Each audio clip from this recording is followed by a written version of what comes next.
Berto, a late game started off so well for the Rapids and then unfortunately devolved into a 2-1 loss late last night against the Portland Timbers. Typically, we do this on Monday mornings at 10:45. We were not able to get Coach earlier this week, off on the holiday, but head coach Chris Armas of your Colorado Rapids joins us right now on the morning sprint. Coach, first off, how are you? On with Raj, Mark Bertinoli filling in for Coach Sanford today.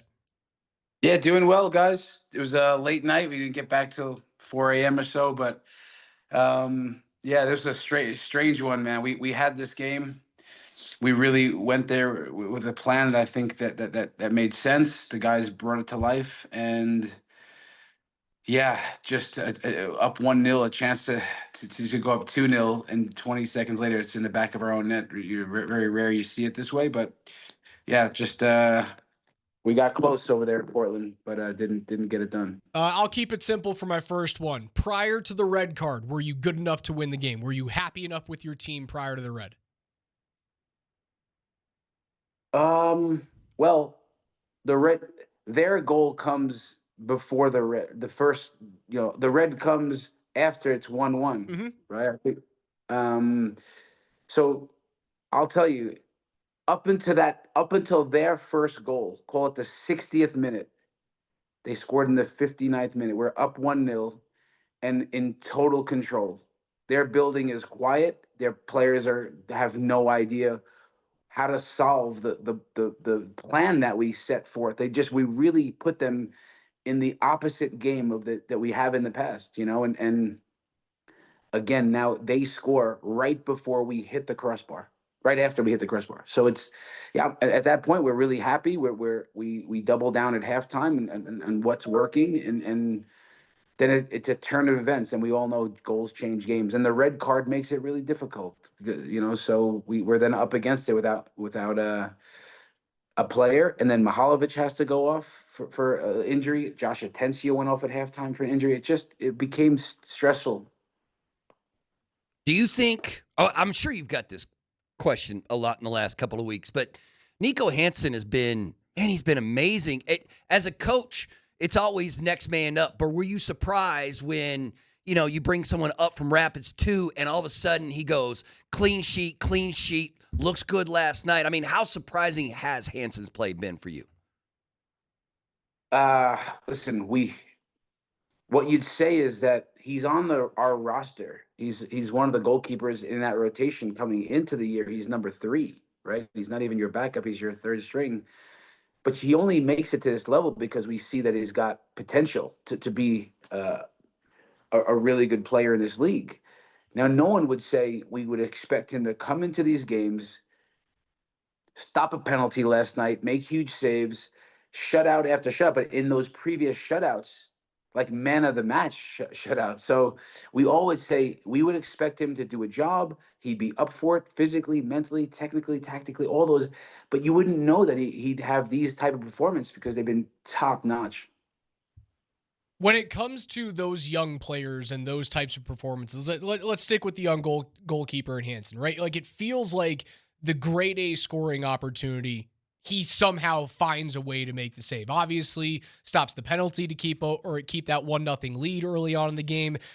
There's an opportunity from like his right side at the top of the box in the second half that chips off someone, and somehow he gets his right hand and chips it up over the bar. Like, that's a save that you should not make. But then you go down to one again. Granted, you're playing with one fewer man, and it feels like there's a ball that slowly goes across his face, and he doesn't get a hand on, doesn't find a way to finish that thing, or at least kick it off to the side.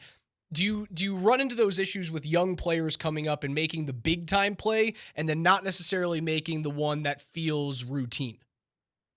Yeah, you do with young players. A lot of times, yes, it's you just having the challenge becomes, can you just, as I would say, become a master of the basics, right? Just be able to do the little things right and then consistently right.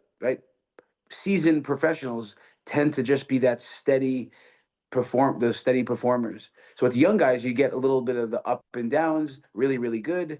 Then some of the basic things you might not be able to do consistently. So yeah, he's been able to do it straight away.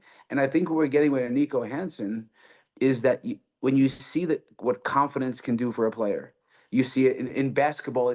He's in the zone. He just can't miss. That they just are locked in and be able to perform and be in the now type of thing, in the present. And that's a beautiful thing when an athlete has it.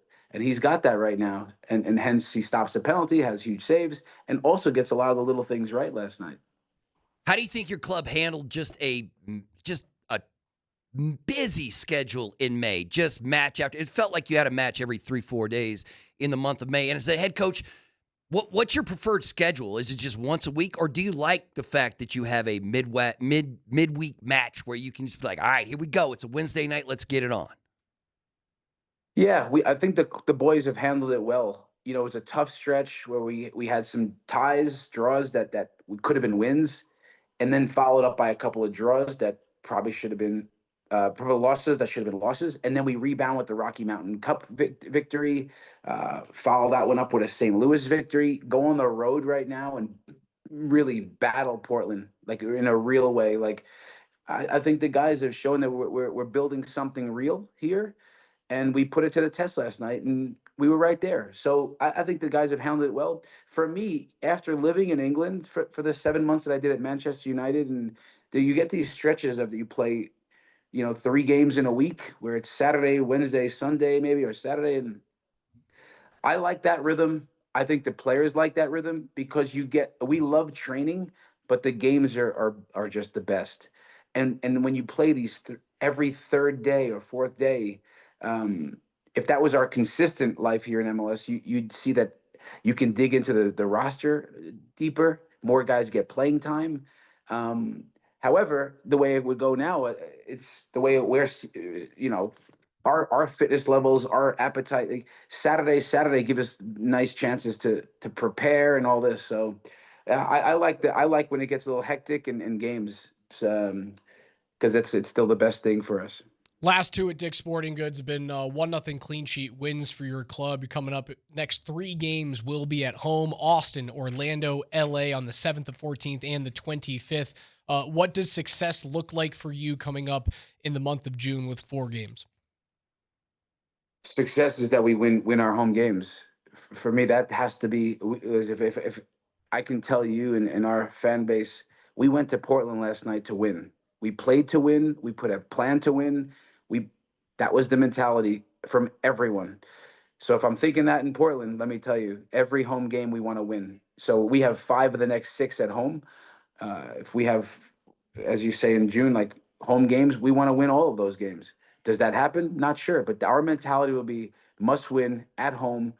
Let's enjoy some home cooking here. Next Saturday on the 7th, go see the Rapids take on Austin at Dick's Sporting Goods Park. That is the head coach of your Colorado Rapids, Chris Armas. Coach, we appreciate you. We'll talk to you next week.